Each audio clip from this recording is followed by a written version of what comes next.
Good morning, YouTube.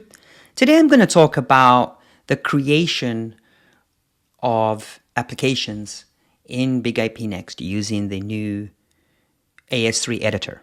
And so the AS3 editor allows you to kind of go back and forth between the user interface and the JSON file. And so most likely all new versions of AS3 will kind of have this capability.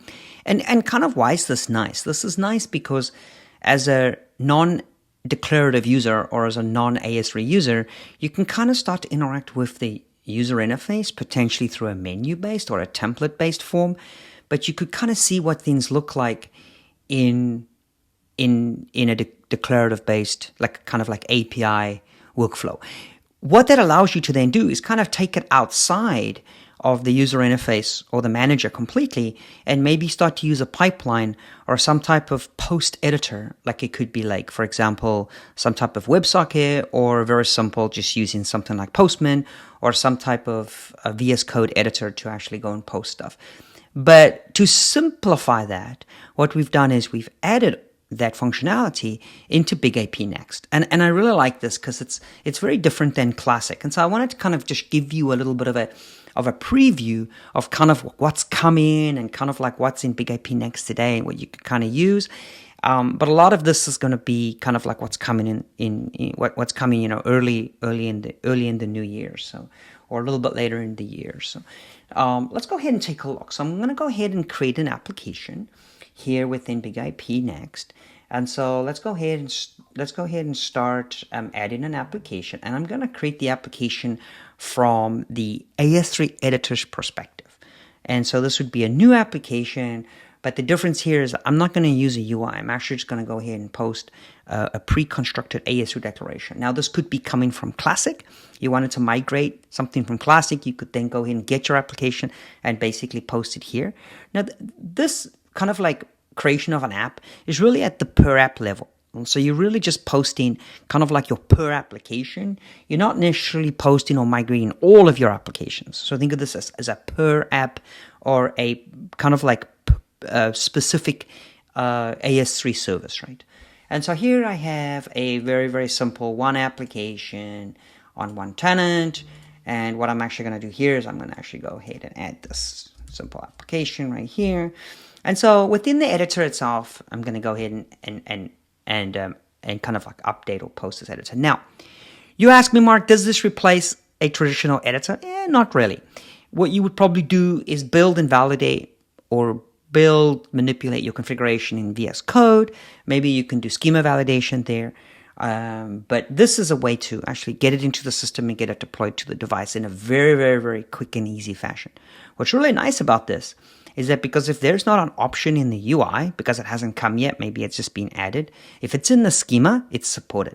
And I think that's what's so really cool.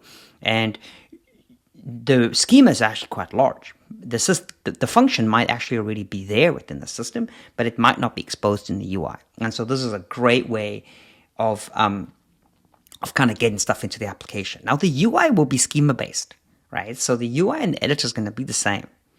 That is for sure. That's definitely coming.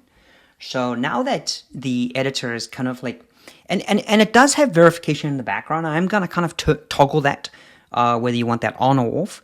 Sometimes you might not want that on because it's gonna validate every single time you make a change. Maybe for me, I validate everything outside of the editor. So maybe I validate kind of like at the end of the config before I deploy it.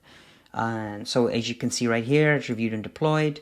And so now it's kind of like it shows me what it was. This is a very simple pool service, virtual address IP, three members of that pool, or three members of, the pool, etc. It's kind of like the name. So now you can actually go and validate this if you want. You can actually validate that against the instance, almost like a dry run. Or if you want, I can just deploy this. It's going to ask me where do I want to deploy it. In fact, it knows where to deploy it in this case. And so here's actually going to go ahead and deploy that down to the instance. It will come back up with observability, etc., and kind of show me what's there, and kind of like what I created. And so what's really nice is I can actually go into this application. You can actually see it's good. In this case, it's got two pool members in here. and I can actually view all. You can kind of see here the state of it. You can kind of change the state if you wanted to. You could actually do some other types of stuff if you want. But what I really like here is that you could actually view this in the UI. And so this is kind of like what you want to see. It's kind of like what you're going to see moving forward with some left panels and some right panels. I kind of like white here. Some people like black. I am more white from a background perspective, but I'm pretty flexible because I think if you look at VS Code is black. So that's why you see it here. OpenShift, for example, uses a white background. It doesn't really matter to me, but I'd be interested to get your feedback. But I do like the way the colors pop right here. And so now what I can actually do here, I can actually edit this. And so now I actually go into an edit mode. And so if you were just thinking about, I wanted to just add another very simple pool member here. So I'm going to go ahead and add a 3 here. You could actually do this. It will get validated. Or if you wanted to change something like a virtual IP or change something here, you could definitely do that. And I can then go and review that, deploy that change, and that change will actually go out and get deployed out to the device itself. You could actually view that. You can actually see there's actually 3 here, three members, and if you wanted to view all, you could actually see those three members. There's nothing really there, but you can definitely see it from that perspective out actually on the device. So it's very powerful what it can do, and it allows us quite a lot of functionality because sometimes things are not as easy necessarily, maybe in the instance UI or the UI itself, but maybe much easier maybe in a declarative form. And maybe that's what you're used to. But now what's kind of nice is you can kind of see a little bit of both. And I think that's ultimately the goal here, is to ultimately allow maybe the manipulation between the UI from a drop down perspective. So if you kind of maybe, and then maybe to get it to like an AS3 mode, kind of like that's the kind of like ultimate combo where you could kind of do a bit of both. I think is actually really kind of cool. Or create something in UI and kind of look at it from an AS3 perspective. And then at that point, maybe you could abstract it even higher into something like Ansible Terraform and use like those Ansible Terraform modules on BigIP Next to actually put that as part of your pipeline. So I think that for organizations that are just starting to orchestrate, I think this is a really awesome model. So kind of like what you're looking here is really the AS3 editor that is part of BigIP Next. And so, for example, if you wanted to go and add an application, you could kind of see it right here from the editor, and in that way, it gives you so it's a blank slate, it's a blank format, allows you to drop anything in if it's valid, which I think is really cool. So I really like that from an AS3. Obviously, from my AS3 hat, my AS3 perspective, I think it's pretty powerful. And moving forward, you're going to have a combination. So you'll get your UI. Don't get me wrong. You'll get your amazing UI. You'll be able to kind of manipulate both from that perspective. So I wanted to kind of show you this. This is part of the 20.3 release, and you will start to see this more and a lot more functionality around this when we probably start seeing something like 20.4 coming next. So that's really wraps up this video. It's pretty quick, but this is an introduction of the AS3 editor on BigIP Next. Thank you very much.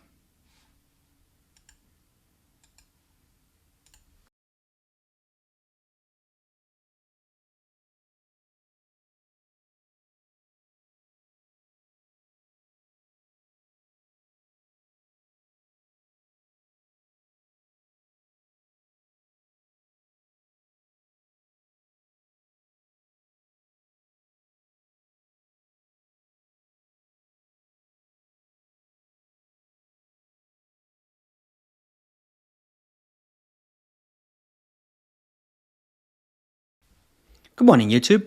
Today I'm going to talk about the creation of applications in BigIP Next using the new AS3 editor. And so the AS3 editor allows you to kind of go back and forth between the user interface and the JSON file. And so most likely all new versions of AS3 will kind of have this capability. And kind of why is this nice? This is nice because as a non-declarative user or as a non-AS3 user, you can kind of start to interact with the user interface potentially through a menu-based or a template-based form. But you could kind of see what things look like in a declarative based, like kind of like API workflow. What that allows you to then do is kind of take it outside of the user interface or the manager completely and maybe start to use a pipeline or some type of post editor. Like it could be like, for example, some type of WebSocket, or very simple, just using something like Postman or some type of a VS Code editor to actually go and post stuff. But to simplify that, what we've done is we've added that functionality into BigIP Next. And I really like this because it's very different than Classic. And so I wanted to kind of just give you a little bit of a preview of kind of what's coming and kind of like what's in BigIP Next today and what you can kind of use. But a lot of this is going to be kind of like what's coming what's coming, early in the new year. So, or a little bit later in the year. So let's go ahead and take a look. So I'm going to go ahead and create an application here within BigIP Next. And so let's go ahead and start adding an application. And I'm going to create the application from the AS3 editor's perspective. And so this would be a new application. But the difference here is I'm not going to use a UI. I'm actually just going to go ahead and post a pre-constructed AS3 declaration. Now, this could be coming from Classic. You wanted to migrate something from Classic, you could then go ahead and get your application and basically post it here. Now, this kind of like creation of an app is really at the per app level. So you're really just posting kind of like your per application. You're not necessarily posting or migrating all of your applications. So think of this as a per app or a kind of like specific AS3 service, right? And so here I have a very, very simple one application on one tenant. And what I'm actually going to do here is I'm going to actually go ahead and add this simple application right here. And so within the editor itself, I'm going to go ahead and kind of like update or post this editor. Now, you ask me, Mark, does this replace a traditional editor? Not really. What you would probably do is build and validate or manipulate your configuration in VS Code. Maybe you can do schema validation there. But this is a way to actually get it into the system and get it deployed to the device in a very, very, very quick and easy fashion. What's really nice about this is that because if there's not an option in the UI, because it hasn't come yet, maybe it's just been added. If it's in the schema, it's supported. And I think that's what's really cool. And the schema is actually quite large. The function might actually already be there within the system, but it might not be exposed in the UI. And so this is a great way of kind of getting stuff into the application. Now the UI will be schema based, right? So the UI and the editor is going to be the same. That is for sure. That's definitely coming. So now that the editor is kind of like, and it does have verification in the background. I'm going to kind of toggle that, whether you want that on or off. Sometimes you might not want that on because it's gonna validate every single time you make a change. Maybe for me, I validate everything outside of the editor. So maybe I validate kind of like at the end of the config before I deploy it. And so as you can see right here, it's reviewed and deployed. And so now it's kind of like it shows me what it was. It's a very simple pool service, virtual address IP, three members of that pool, or three members of, the pool, etc. It's kind of like the name. So now you can actually go and validate this if you want. You can actually validate that against the instance, almost like a dry run. Or if you want, I can just deploy this. It's going to ask me where do I want to deploy it. In fact, it knows where to deploy it in this case.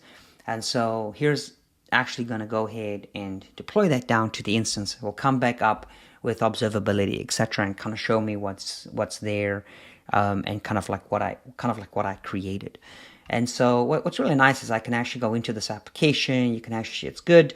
In this case, it's got two pool members in here, and I can actually view all. You can kind of see here the state of it. You can kind of change the state if you wanted to. You could actually do some other types of stuff if you want. But what I really like here is that you could actually view this in the UI. And so this is kind of like what you want to see. It's kind of like what you're going to see moving forward with some left panels and some right panels. I kind of like white here. Some people like black. I am more white from a background perspective, but I'm pretty flexible because I think if you look at VS Code is black. So that's why you see it here. OpenShift, for example, uses a white background. It doesn't really matter to me, but I'd be interested to get your feedback. But I do like the way the colors pop right here. And so now what I can actually do here, I can actually edit this. And so now I actually go into an edit mode. And so if you were just thinking about, I wanted to just add another very simple pool member here. So I'm going to go ahead and add a 3 here. You could actually do this. It will get validated. Or if you wanted to change something like a virtual IP or change something here, you could definitely do that. And I can then go and review that, deploy that change, and that change will actually go out and get deployed out to the device itself. You could actually view that. You can actually see there's actually 3 here, three members, and if you wanted to view all, you could actually see those three members. There's nothing really there, but you can definitely see it from that perspective out actually on the device. So it's very powerful what it can do, and it allows us quite a lot of functionality, because sometimes things are not as easy necessarily, maybe in the instance UI or the UI itself, but maybe much easier maybe in a declarative form. And maybe that's what you're used to. But now what's kind of nice is you can kind of see a little bit of both. And I think that's ultimately the goal here, is to ultimately allow maybe the manipulation between the UI from a drop-down perspective. So if you kind of maybe, and then maybe to get it to like an AS3 mode, kind of like that's the kind of like ultimate combo where you could kind of do a bit of both. I think is actually really kind of cool. Or create something in UI and kind of look at it from an AS3 perspective. And then at that point, maybe you could abstract it even higher into something like Ansible Terraform and use like those Ansible Terraform modules on BigIP Next to actually put that as part of your pipeline. So I think that for organizations that are just starting to orchestrate, I think this is a really awesome model. So kind of like what you're looking here is really the AS3 editor that is part of BigIP Next. And so, for example, if you wanted to go and add an application, you could kind of see it right here from the editor, and then that break gives you so it's a blank slate, it's a blank format, allows you to drop anything in if it's valid, which I think is really cool. So I really like that from an AS3, obviously from my AS3 hat, my AS3 perspective. I think it's pretty powerful. And moving forward, you're going to have combinations. So you'll get your UI. Don't get me wrong. You'll get your amazing UI. You'll be able to kind of manipulate both from that perspective. So I wanted to kind of show you this. This is part of the 20.3 release, and you will start to see this more and a lot more functionality around this when we probably start seeing something like 20.4 coming next. So that's really wraps up this video. It's pretty quick, but this is an introduction of the AS3 editor on BigIP Next. Thank you very much.